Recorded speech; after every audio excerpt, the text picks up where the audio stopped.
nila mga mi. Sana makakapag-itlog din yung mga ano ko. Yan. Ang mga bibe. Cute oh. Apat.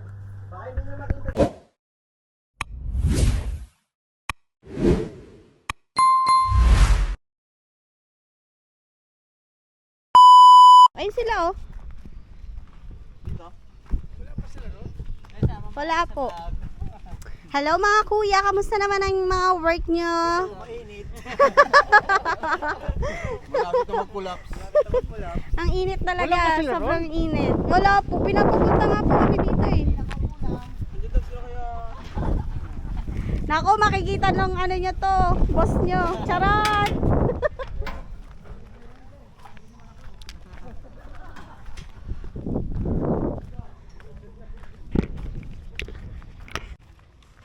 Ha? Hindi pwedeng pitasin yung mangga. Ayun oh. Nandito daw sila. Sa maraming mangga.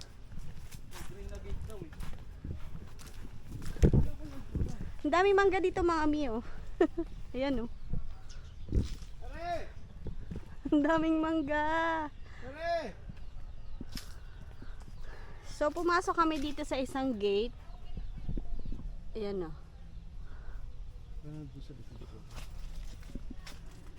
Daming mangga dito. Ayan o. Ano yung cellphone mo? Indian mango. Naiwan mo yung cellphone mo, te? Kaya pala wala ng hotspot. Oh, tawag sa lamin mo. ang dami pong mangga dito. Yan mga mi. Ano to kuya? Yung pinasukan natin? Fish pan pa rin? So may pinasukan kaming gate dito, tapos sobrang daming mangga. So meron doon, meron dito, ayan, ang bababa. Yan oh. Indian mango. Yan yung masarap na mangga. Golf course. Ah, dating golf course pala to. Damo. Oo nga no. Dating golf course daw to, sabi ni kuya. Ayan, tapos ang daming mangga. Try natin, baka makahingi tayo. Wala kasi kaming gantong mangga sa Pangasinan. Puro piko tsaka kinalabaw. Ito yung Indian mango. Ayan. So hahanapin namin yung mga kasama namin. Pumasok sila dito.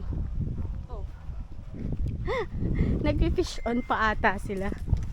Ayo, meron pa silang gantong puno. Ang ganda naman dito, ang daming puno.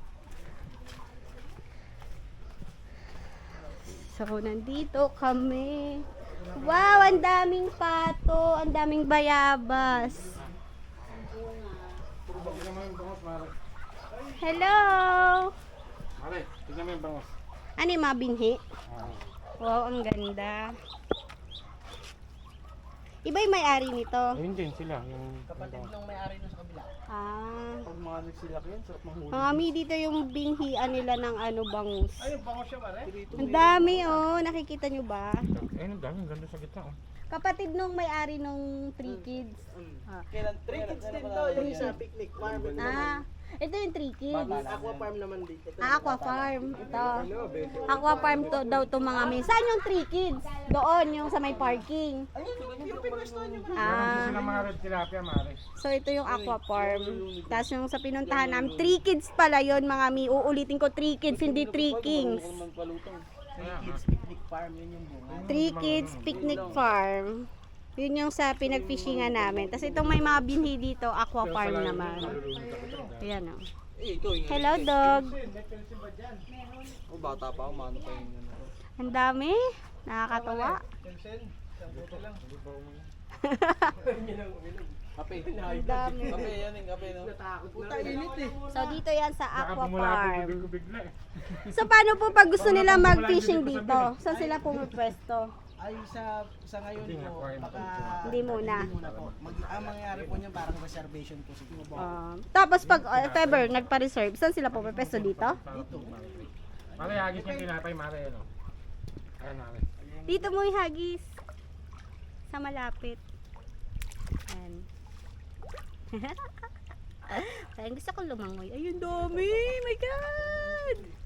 Mari, lubog mo kaya, Mari. Grabe! Mari, lubog mo, Mari. Wait lang, wait lang. Sige, dito.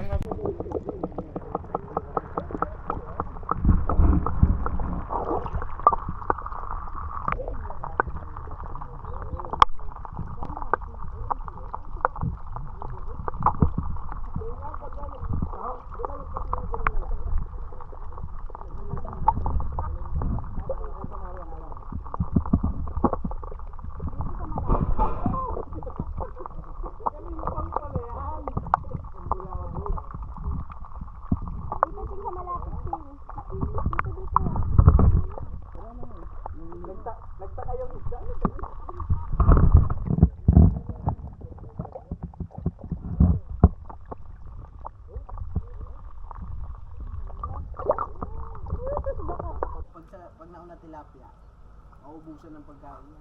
Mga mi, nabilang ko lahat yan. 35,000. Nabilang na lang. Ano si Mang Kipwin, no? Ganyan na ganyan nung nag-training kayo ng first week.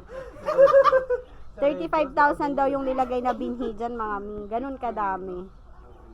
Pero syempre, hindi lahat mabubuo yung 35.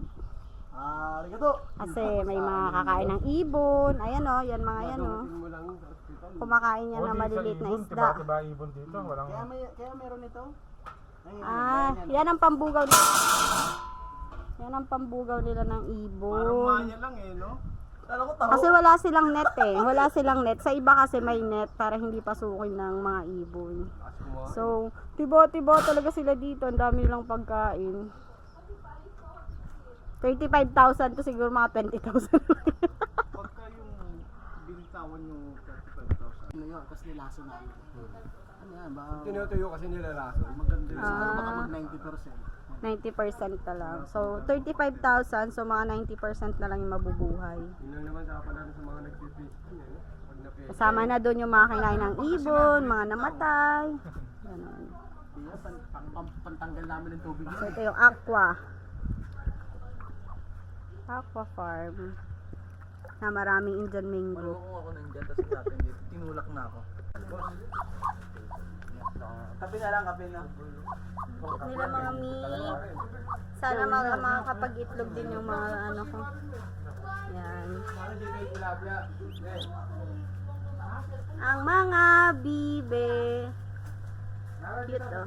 Apat. So, yun na mga mi. Ito yung aqua farm. Aqua farm fish pond. Tapos yung sa ano namin, 3 kids Yung mga malalaki dati. picnic. Kuya, anong pangalan nun sa kabila? 3 Kids Picnic Farm. 3 Kids Picnic Farm. Doon kami nag-fishing. Tapos dito, Aqua Farm. Magkapatid daw. Magkapatid yung may-ari. Magkapatid daw yung may-ari, mga mi. So, dito sa Aqua Farm, maganda. Maraming puno. May mga puno ng Indian mango. Dito naman, ay mga tilapia. Pero hindi mo sila makikita. Red tilapia. At isang bisugo. Diyan nagpa-tournament kami dyan. Pogi naman Kay bisugo. Owet naman yun. Oh, dyan yata Dito nakita naman namin yung naglalakad sa ano. tilapia. Pero hindi sila Ano pa yung makita nilalakaran? kasi lubog sila. Tirik na kasi yung araw, mga mi. So, yun lang, mga mi. Napakaganda naman dito. Nakakatuwa. So, by reservation daw, mga mi dito. Pero ba ano pa yun, te? Hindi pa siya sure. Pero hindi pa sure. Depende pa yun sa ano, sa takbo ng isip ng may-ari. Oo. Hindi pa sure, mga mi. Tsaka maliliit pa yung isda. Matagal pa yan. Pinakamaaga open ito kung sakaling mabibili ito ng sender. Kaya nagsiswimming sila dyan. Sino po? Oh, yung mga bibili. Kinakain din nila yan, di ba? Yan tinapay, nakikiagaw po dyan minsan. May ganyan din ako, bumili ako eh. Kami kakatapos lang namin mag-fishing. Ngayon naman ay mag-harvest kami ng Indian mango. So ayan na mga mi, mamumulot kami dito ng Indian mango. Oh. Ang bilis, di ba? Ito may cobra to. Walang cobra dito. Ano ka ba? Hindi mo masasabi, te, wild to. So ayan mga mi, ang Indian mango. Yan yung mga nakuha namin. Ayan mga mi, tingnan nyo yan. Oh. Sarap. Kakain tayo ng isa. Ganito kumakain Doon pa. Doon pa. Kunin mo. Sino yung cobra dito? Wala. Ayusin mo, Ching. Aray.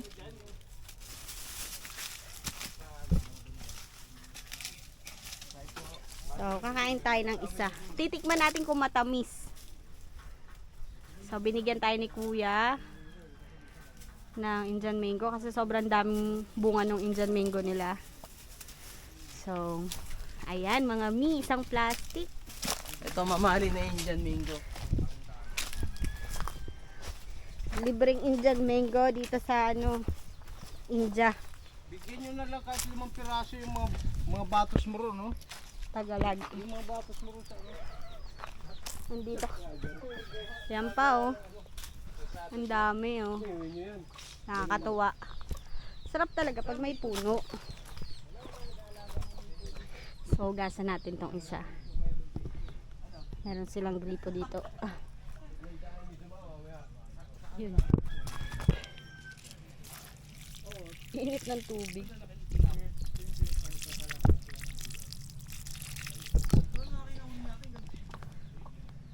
So, tikman natin.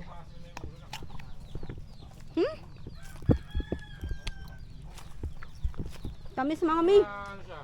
Mga 4 na oras nandun yung pamingot sa nandun. Kasama sila yung ano nagtatanggal yung sisa?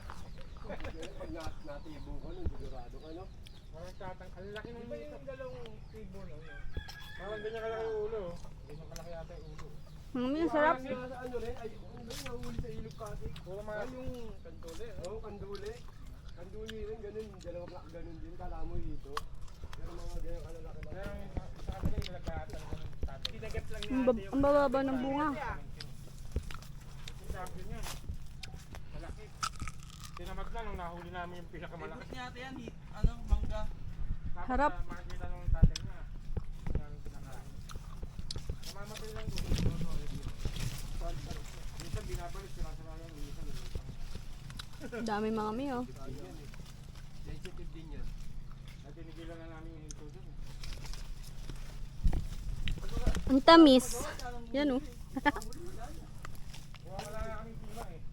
Lalo nilang ginawa. So, yun yung isang puno nila. Ang galing mga mi, kasi ito yan, oh. Yan lang yung puno niya, napakaliit. Tapos, ito yung isa. Isang puno. Ang bababa, ayan, oh. Ang tamis. Tapos, ayan pa yung isa. Dan bunga. Tapos, ito pa. 4. Pang-4 na puno.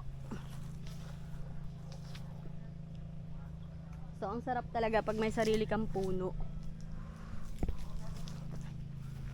Yan mga mi, oh. Nalalaglag lang. Kunin natin to. Titingnan natin.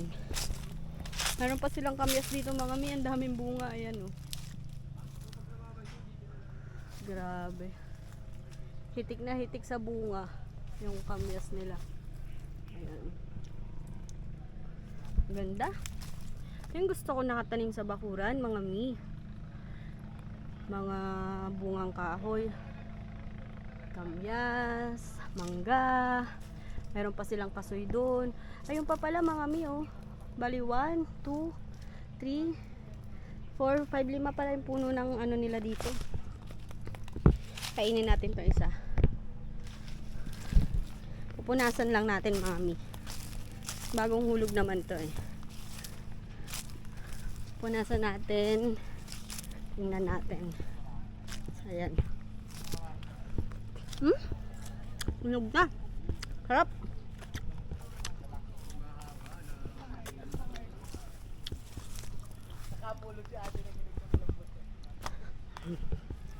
Sarap.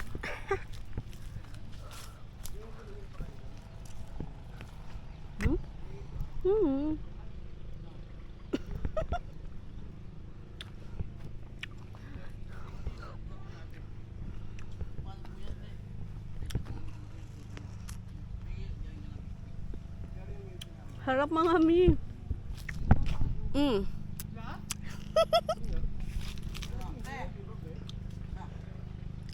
So, yun lang mga mi. Thank you for watching. Babalik ulit ako dito. Palalakihin ko lang yung mga mangga. Bye-bye. Thank you, kuya. Bye-bye.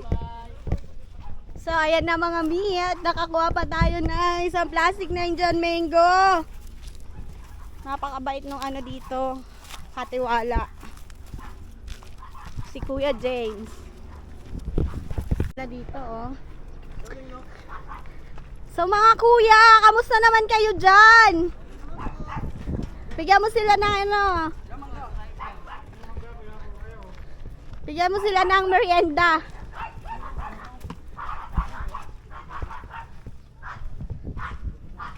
Ito ba? Pagod na ata itong mga kuya ko eh. Kanina pa. Napapagod na sila magpahinga. Pagod tayo pa. Bye-bye mga kuya.